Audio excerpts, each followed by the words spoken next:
deixa de dar um passo além na nossa vida pelo medo de sair do que nos é familiar. É ensinar os alunos a pensar e não a decorar, e não a analisar fatos e preparar para a vida, inclusive com inteligência emocional. Quão importante é você estar vigilante sobre a qualidade dos seus pensamentos, porque de fato isso vai influenciar na forma como você se comporta, né? Cada adversidade, cada fracasso, cada sofrimento traz consigo a semente de um benefício igual ou maior.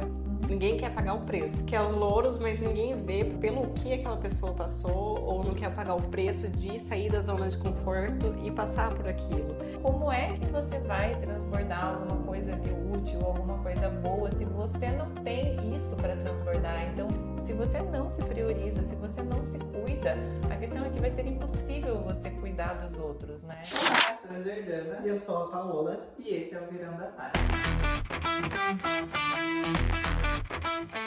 Um podcast para quem busca autoconhecimento, desenvolvimento pessoal e propósito Através de bons livros. No episódio de hoje a gente vai trazer um livro bem polêmico, Maravilhoso. mas que deu um boom na nossa mente também, né? Sim, o livro é Mais Esperto que o Diabo, de Napoleão Hill. E a gente sempre conversa um pouquinho nos bastidores, né? Lógico, antes de trazer para vocês. E o que mais nos impressionou nesse livro, assim, foi a perspectiva, né? A diferente abordagem do autor quando ele fala sobre sucesso. Eu acredito que esse seja o tema central desse livro, né? Sucesso. Acho que como dominar a nossa mente. Como dominar a mente, exatamente. E esse livro, ele foi escrito em 1938 por Napoleão Hill, só que ele só foi publicado em 2011, ou seja, mais de 70 anos depois. E eu acho que isso já nos dá uma ideia do quão polêmico ele é. Porque a razão por ele ter ficado na gaveta por tanto tempo, por décadas, é justamente essa. Porque a esposa do Napoleão Hill, na época, quando ele tinha terminado a escrita, disse que seria muito polêmico porque ele tocava em assuntos sensíveis da época e até hoje que são, né, aspectos... Isso. Igreja, escolas... E ela achou que seria, assim, demais. Então, ela, inclusive, proibiu ele de publicar esse livro enquanto ela estava viva. E, ainda assim, ela acabou falecendo. Esperaram até mesmo o Napoleão Hill falecer. E só em 2011, então, que esse livro, de fato, veio a ser publicado e ele virou um grande sucesso, né? Ele tem uma abordagem, realmente, muito contra-intuitiva, que a gente estava comentando. A maioria dos livros que a gente lê, se não todos, costuma pegar a abordagem pelo lado positivo da situação. O que se deve fazer, ou como chegar, buscar o propósito, e etc e tal, ter uma mentalidade mais forte. Aqui ele traz uma abordagem negativa. É basicamente como que essas questões negativas entram na mente da gente e a gente permite isso. Então é mais sobre o que nós não devemos fazer. Exatamente. Inclusive o próprio formato do livro ele traz isso, né? Porque é uma entrevista do Napoleão Hill com o diabo.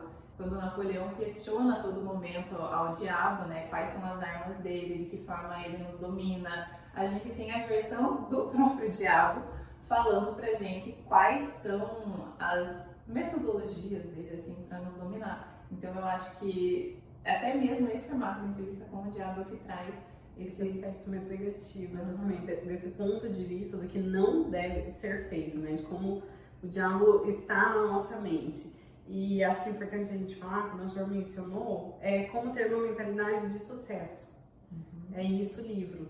Então, ele fez pesquisas, o autor, com pessoas que fizeram sucesso na vida e pessoas que fracassaram. Então, ele foi fazer esses estudos e ele está passando aqui pra gente, né, através desse livro, nessa forma de diálogo, né, de entrevista dele com o diabo passar o segredo dele e que ele fala o tempo todo, se revelar esse segredo, as pessoas não ficariam mais reféns porque do diabo.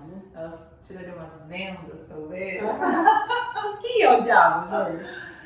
Então, uma coisa que eu achei muito legal é que esse livro desmistifica muito essa personificação que a gente tem do diabo, né? Então, aquela imagem, assim, chifruda e com aqueles dentes lá, não sei como é que chama aquilo, um rabo, enfim.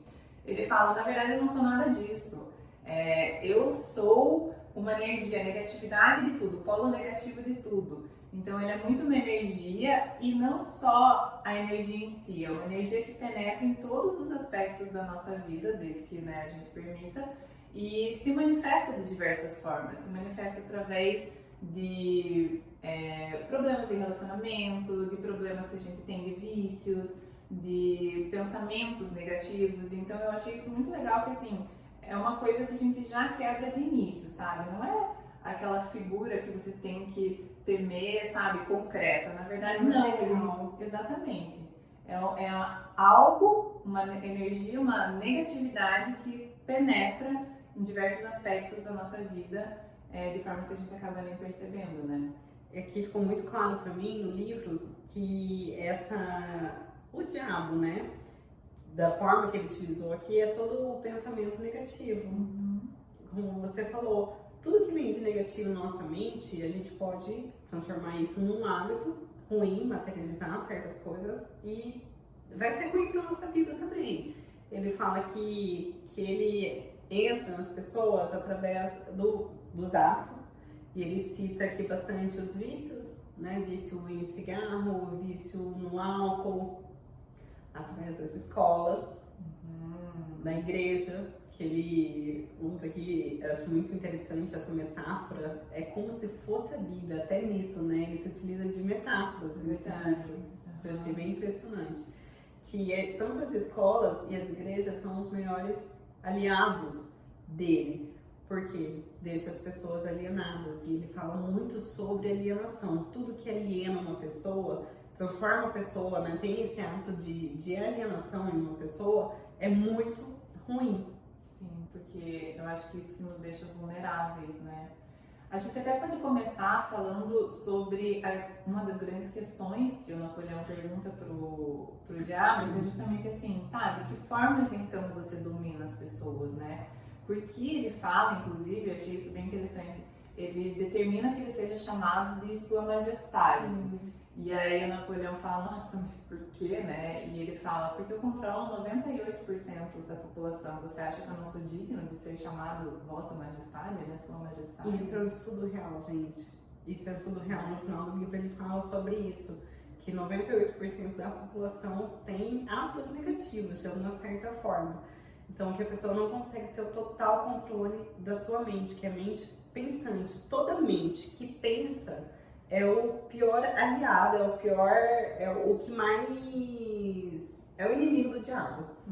Então, as pessoas que mais têm medo, o diabo, digamos assim, que ele fala muito sobre o medo também, a gente vai entrar nisso, são aquelas pessoas que pensam que ele não consegue controlar a partir disso, porque a pessoa controla a mente e ela pensa por si só. Exatamente, eu acho que esse é o ponto-chave, assim. E, inclusive, é bem esse gancho do medo que eu ia puxar também. Quando ele fala, ok, né, Vossa Majestade, então de que formas você entra na vida das pessoas? E ele fala que uma grande, poderosíssima ferramenta de controle é justamente o medo. E aí ele cita, inclusive, 6 principais medos que são, assim, as melhores ferramentas que o diabo tem, né? De entrar na mente das pessoas, né, na vida das pessoas. Quais são esses medos? Os 6 principais que ele traz aqui no livro são o medo da pobreza, o medo da crítica, o medo de problemas de saúde, o medo da perda do amor, o medo da velhice e o medo da morte. Mas tem alguns que são os preferidos. Tem os preferidos do diabo, que a gente pode entender dessa metáfora, que é o que está na cabeça da maioria das pessoas. É o medo da escassez, que é a pobreza, que a gente disse, e o medo também da morte. E eu fiquei pensando muito nisso, que faz sentido em tantas formas, né? Os medos, o tanto que eles nos controlam. Então, muitas vezes a gente deixa de dar um passo além na nossa vida, que seja profissional, que seja pessoal, justamente pelo medo de sair do que nos é familiar. Então, por exemplo, você está num emprego que você não está feliz, você não ganha bem, mas você tem medo do desconhecido, você tem medo de ir, de fato, para uma nova empresa ou de começar a empreender, de qualquer coisa assim. E esse medo é o que te paralisa. E é um medo que nos faz ficar pequeno, sabe? Deixar ele viver tudo que a gente pode viver, explorar as nossas potencialidades mesmo, porque a gente fica paralisado, assim, estagnado mesmo nesse cenário, que muitas vezes não nos faz bem, a gente sabe disso, mas que é o que a gente tem de conhecido, né? A gente tem medo do desconhecido, e realmente, acho que o medo é o top 1 da lista. E aí, o que ele diz que são as principais consequências desse medo, dessa passividade, né? Justamente procrastinação, a gente hesita de tomar decisões, a gente procrastina as coisas que a gente sabe que a gente deve fazer. Uhum. Acho que são temas que a gente também já trouxe bastante em outros Abordou episódios, também, né? através de outros livros. A gente... Se a gente sabe, que a gente abordou bastante, inclusive o Gregório. Se eu sei que eu tenho que fazer, eu vou lá e faço. Isso que na minha cabeça, se eu sei que eu tenho que emagrecer, o que eu vou fazer? Eu vou fazer dieta, né? É meio óbvio, vou fechar a boca. Se eu quero conhecimento, o que eu vou fazer? Vou estudar, vou ler. Sim, exatamente. Então, a gente para de procrastinar quando a gente deixa de dar voz, né? E alimentar os nossos medos. E a grande questão aqui, eu acho, que é uma que você já trouxe, que de fato, quando a gente está sendo dominado pelo medo, ele não só nos paralisa, como nos faz seres não pensantes. Então a gente acaba indo com o fluxo e não pensa por nós mesmos. E como a Paola disse, essa é o maior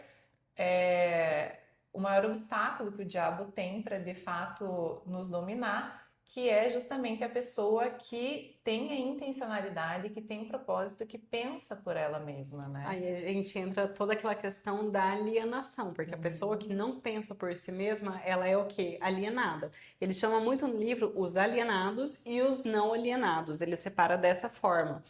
E de que forma que as pessoas elas são alienadas? Primeiro que ele é a ambiência, ele fala muito também ao final do livro, não necessariamente a gente precisa falar, eu acho que na ordem, né? Sim.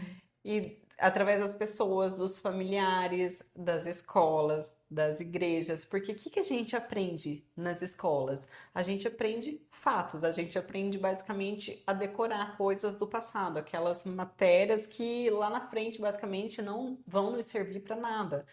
E o que realmente a gente deveria aprender? Eu falei com a Jora um pouquinho antes da gente começar que esse livro, gente, para pai e para mãe ler também é incrível, porque nessa parte que ele fala das escolas, não que vá mudar as escolas, porque a pergunta de Napoleão Hill para o diabo é isso. Então, o que você acha que as escolas tinham que mudar? Ele pergunta dessa forma, e tem umas 2 páginas só falando o que o diabo acha que as escolas deveriam mudar.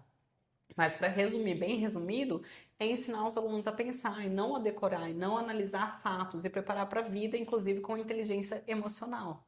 A gente também, quando a Paula me falou sobre isso, eu falei que realmente foi uma parte que me marcou no livro, quando ele fala a diferença entre, por exemplo, o comportamento de crianças, porque a gente sabe que criança é muito questionadora, né? Tudo quer saber o porquê, tudo quer saber como, tudo quer entender, ela é muito curiosa.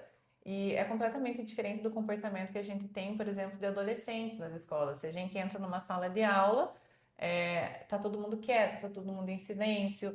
E muitas vezes as perguntas, elas nem são bem vistas, assim, nem pelos outros alunos, né? A gente tem como, tipo, ai, que saco, esse cara vai fazer uma pergunta aqui. Justa a hora, quase no horário de ir embora. E muitas vezes até pelos professores, né, que são as pessoas que estão ali para não só passar, mas, né, estimular e instigar o conhecimento. Muitas vezes eles não veem isso com os bons olhos. O aluno questionador, o aluno que está me confrontando, o aluno que, sabe, não aceita as coisas mastigadas como eu dou para ele. E eu acho que realmente isso é uma questão do nosso sistema de educação, assim, amplo mesmo. A gente é silenciado com o passar dos anos, né? Esse sistema antigo, né, da escola ortodoxa. E vou falar, não é só a escola, eu acho que faculdade também. A gente não sai preparado para o mercado de trabalho, como cobrar pelo serviço, como valorizar o seu serviço, por quê, né? Como que a gente não sai preparado nada disso. O que a gente aprende são técnicas apenas. Exatamente. Aí, além das escolas que ele aliena, né, as pessoas, porque ele fala o seguinte, é muito mais fácil alienar uma mente ainda jovem, que não está com a mente formada, do que uma pessoa mais velha, porque ela pode já estar com a mente formada. Então, como que ele aliena esses jovens? Através dos professores, através dos seus familiares, através daqueles ambientes. E igreja também. Ele fala que o maior aliado dele, inclusive, é a igreja, que a igreja não tem que acabar, né? Usando metaforicamente dizendo isso, porque é ali onde ele entra na mente das pessoas. Uhum.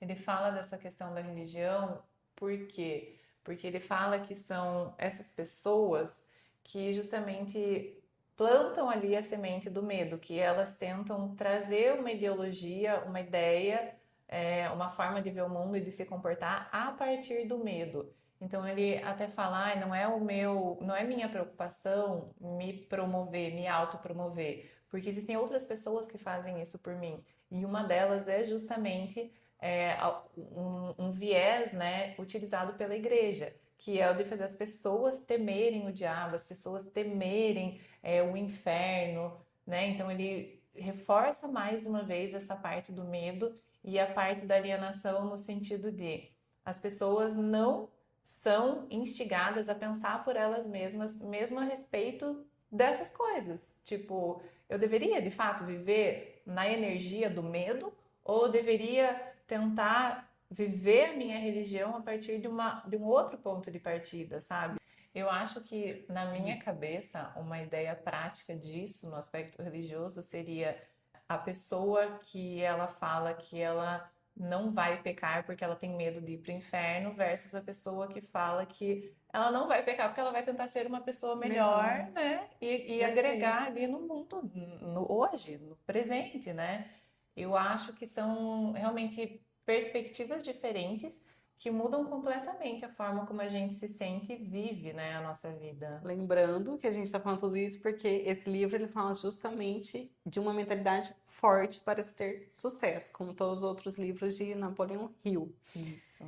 E daí, então, entre inúmeras questões que ele traz aqui, ele traz também, daí ele adentra realmente, então tá, o que que as pessoas têm que fazer daí para quebrar de fato, né, o diabo, digamos assim, da vida delas. Exatamente. E aí aqui ele traz os 7 princípios, então, que são princípios para a gente até quebrar uma coisa que ele fala, que é a lei hipnótica, o ritmo hipnótico, né? E o que seria isso? Seria um estágio final, assim, da criação do hábito. Então, é como se fosse um pensamento ou um comportamento que, de tanto que você repete, isso acaba virando você e virando a tua realidade, inclusive, né? Ele também Materializar, fala. é a famosa materialização, eu acho. Isso, ele De tanto fala. você pensar daquela forma, você acaba materializando. Eu não falo que a nossa vida é resultado de tudo aquilo que a gente pensa. É verdade. O ritmo hipnótico que trata o livro é exatamente isso. Você tem duas opções: ou você vai pensar positivamente, ou você vai pensar negativamente, com o diabo, que nada mais é do que a negatividade dentro da sua cabeça. E isso é uma coisa legal também, porque ele fala, né, que a energia é uma só. E aí, como a Paola falou, você vai canalizar ela para um lado ou para o outro. Você pode usar ela a teu favor ou contra você, mas a energia é uma só. E ele fala muito sobre a importância do pensamento, né? Ele fala não só nesse sentido do ritmo hipnótico, que é o pensamento que de tanto que você reforça ele se materializa, mas quanto os nossos pensamentos influenciam nas nossas ações e também as nossas ações influenciam no nosso pensamento. Mas ele fala bastante sobre essa questão do quão importante é você estar vigilante sobre a qualidade dos seus pensamentos, porque de fato isso vai influenciar na forma como você se comporta, né? Isso vai influenciar na materialização do que você almeja na sua vida, para você ter sucesso ou não.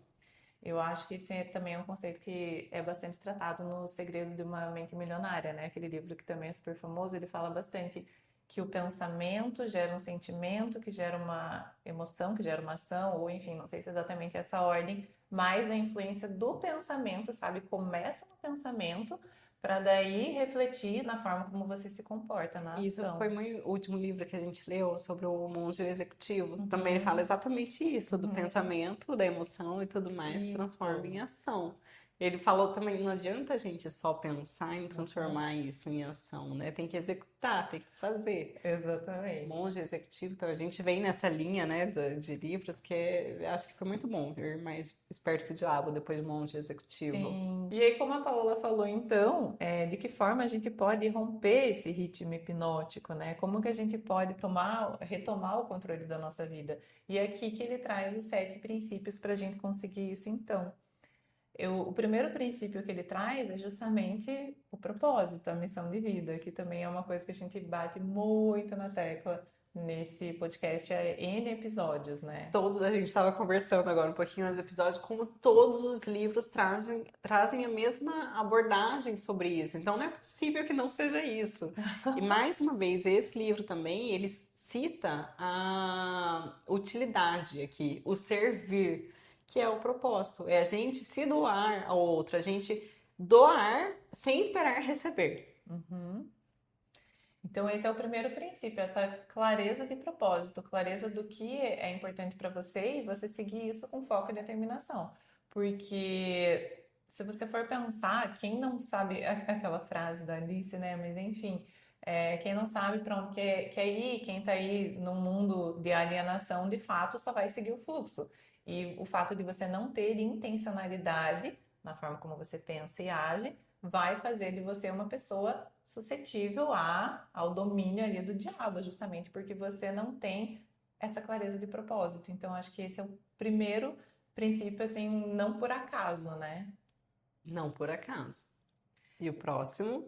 O segundo princípio que ele traz é o da disciplina, ou seja, dizer sim para o que te leva aos seus objetivos e dizer não a tudo que te desvia deles. Evitar que a gratificação imediata seja sua única motivação. E aqui a gente também pode remeter muito ao essencialismo, né?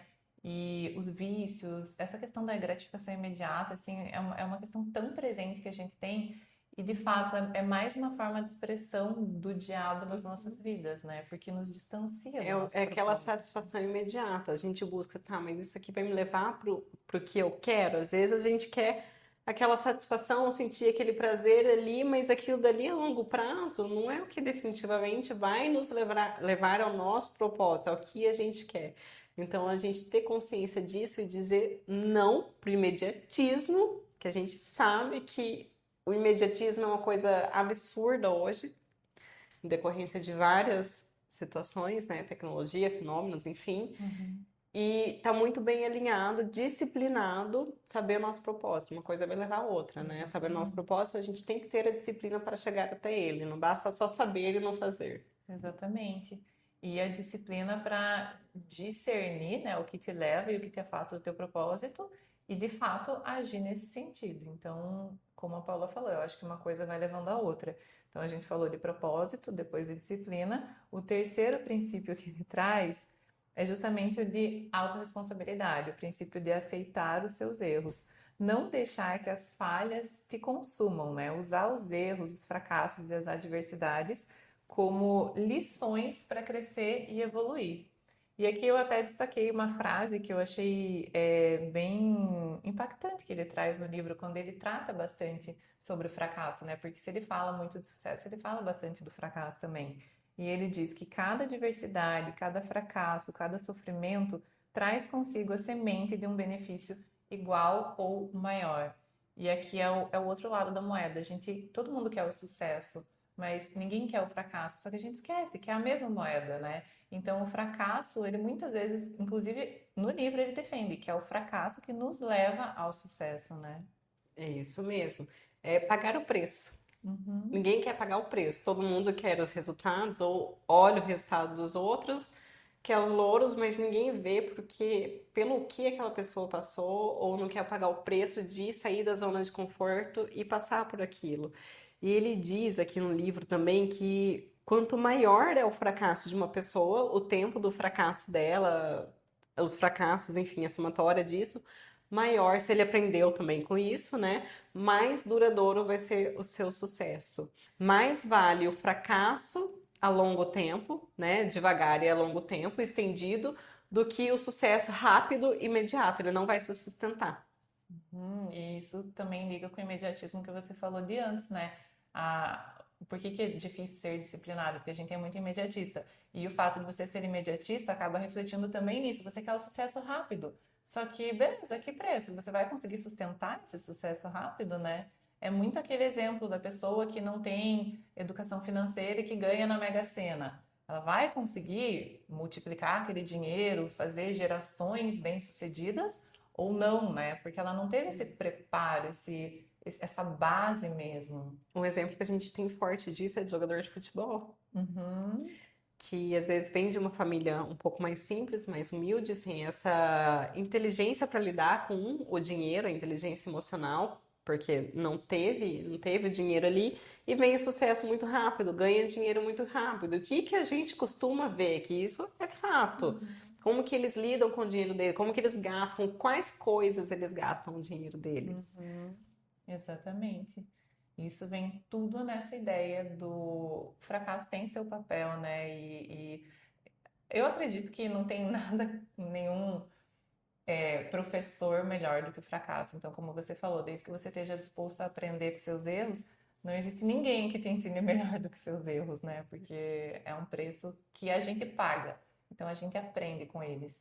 E, inclusive, Napoleão Hill fala que é um elemento importante também para o sucesso sustentado, né? Os O fracassos. fracasso. Uhum. Então, passando para os nossos últimos princípios, o quarto princípio é o das boas influências. Então, cercar-se de influências positivas e lembrar-se sempre de que você é a média das 5 pessoas com quem você passa mais tempo. Então, ambiência, né? Também é um conceito que a gente trouxe de outros livros. Isso é tudo.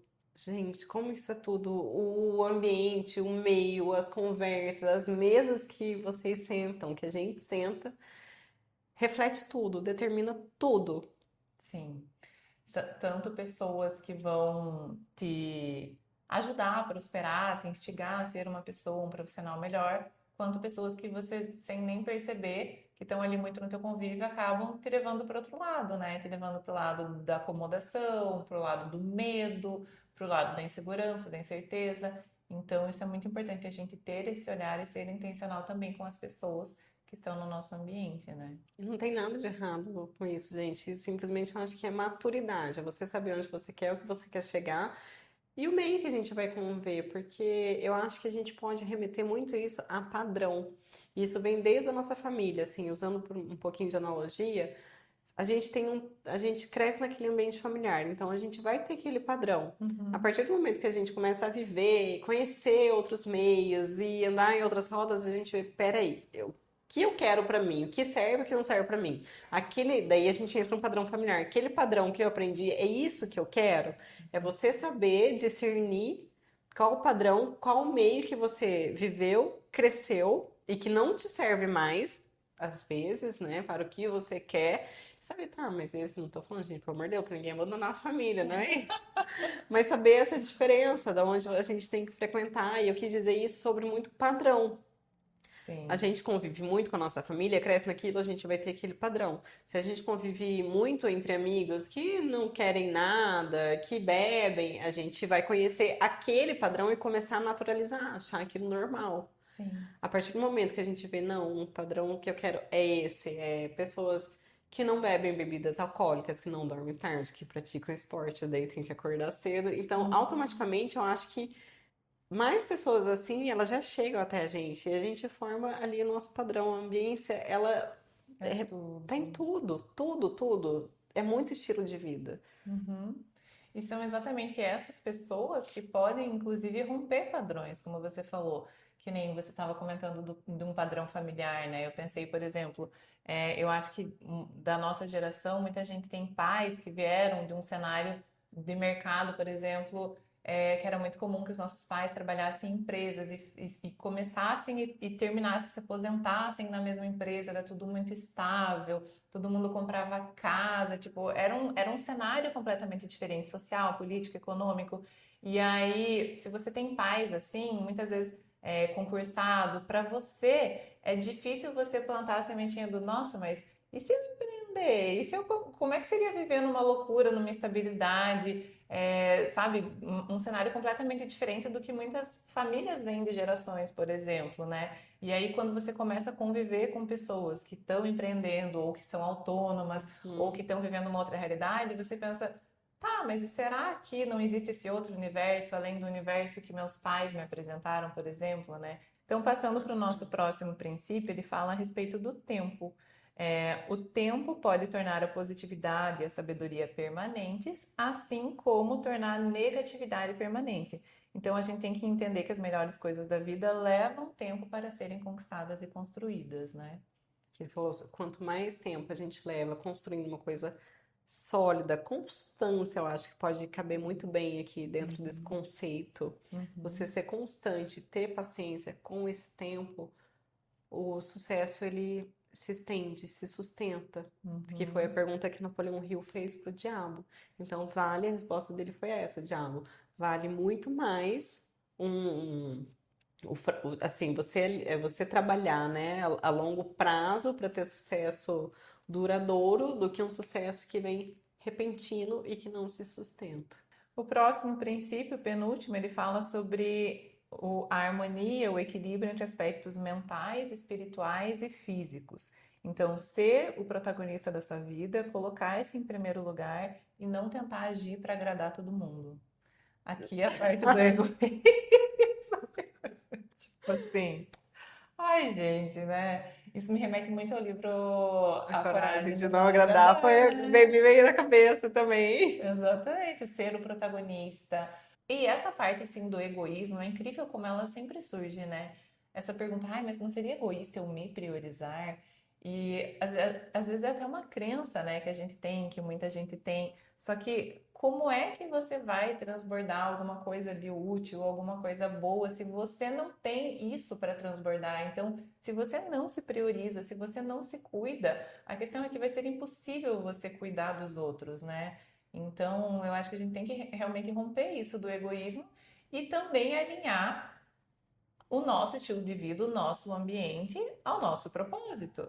E se não é necessariamente egoísmo, por exemplo, você perceber que, putz, determinado grupo de amigos não está alinhado com o que eu quero.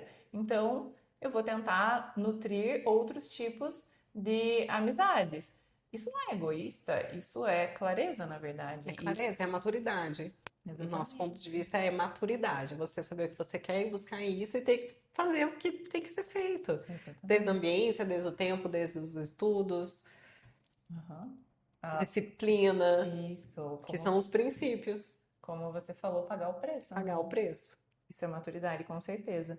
E por fim, o último princípio que ele traz no livro, então, para a gente retomar o controle da nossa vida, é justamente o planejamento, que é você agir, você sempre deve agir, mas antes de agir, você deve sempre pensar e planejar com antecedência. Isso é essencial para atingir os seus objetivos. Então, essa intencionalidade e planejamento mesmo, de você não tentar fazer tudo na louca e esperar e contar com a sorte, né? Que eles falam, na Exatamente, verdade. de última hora, e contar com a sorte demais. Tudo aqui nos remete a vários livros que a gente já abordou no podcast. E quando ele fala sobre isso, sem ter esse elemento surpresa, né? Nos remete ao minimalismo digital, que a gente comentou também aqui nos bastidores. E tem uma frase típica, foi do Abraham Lincoln que falou? Eu acho que, eu não lembro agora se foi dele, mas foi no contexto que ele estava comentando dele. Sim, Com se eu certeza. tiver que cortar, né, uma árvore, eu tenho 10 horas para cortar uma árvore. Dessas 10 horas, eu vou passar as 8 primeiras afiando o machado. Então, eu vou planejar para chegar na hora da execução ser de uma forma muito mais leve, muito mais fluida. Eu acho que essa frase calha muito bem com isso, com o último princípio do planejamento. Com certeza.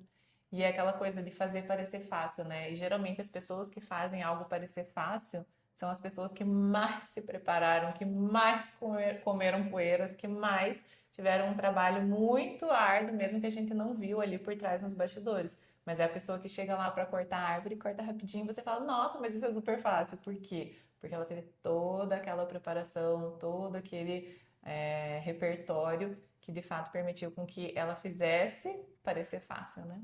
Mas por trás dos bastidores ela passou as 8 horas afiando o machado. Exatamente. Por último, já agora, ele fala tem uma reflexão muito importante no epílogo do livro que eu vou falar para vocês lerem, porque vale muito.